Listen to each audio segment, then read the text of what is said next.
একটা ট্যাকটিস। তার মানে কি মুক্তিযোদ্ধার সন্তান নাতিপুতিরা কেউ মেধাবী না, যত রাজাকারের বাচ্চারা নাতিপুতি হলো মেধাবী, তাই না?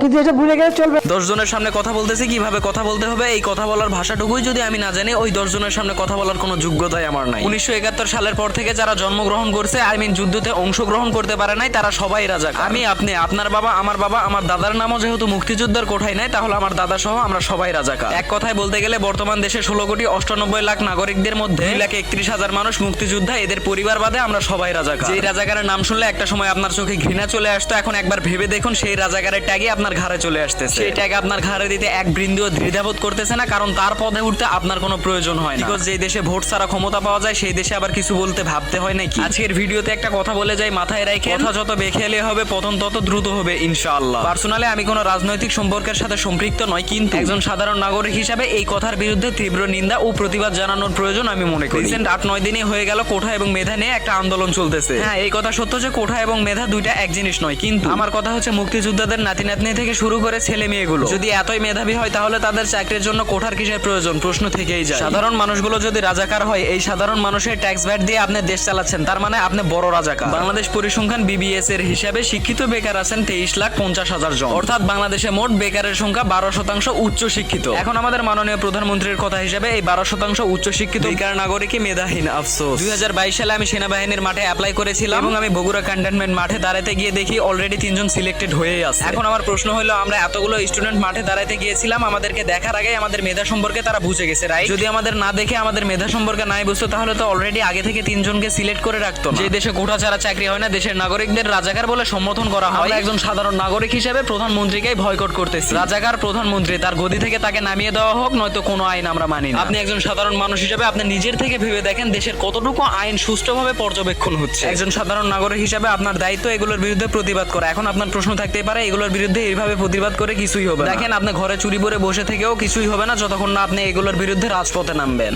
যত রাজাকারের বাচ্চারা নাতিপুতি হলো মেধাবী, তাই না? আফসোস, আমাদের দেশ যে পরিচালনা করতেছে তার ভিতরে শিক্ষা থাকতে পারে, কিন্তু সঠিক শিক্ষা নাই আমি মনে করি। কারণ যার ভিতরে সঠিক শিক্ষা থাকবে, সে 10 জনের সামনে এরকম ভাবে কাউকে ছোট করে কথা বলতে পারবে। কথা বলার ধরনটা আপনি একবার খেয়াল করলে দেখতে পাবেন কথার ভিতরে কতটা অহংকার লুকিয়েছিল। এবার যাই হোক, আপনাকেও আল্লাহ তাআলা দিন শেষে বোঝার তৌফিক দান করুন। রিয়েলি একটা দেশ পরিচালনা করে যে তার মুখের ভাষা এতটা ঘৃণিত হবে, এটা আসলে মেনে নেওয়ার মতো কথা নয়। আমি আপনি যদি রাজাকার হয়, তাহলে রাজাকার সেও।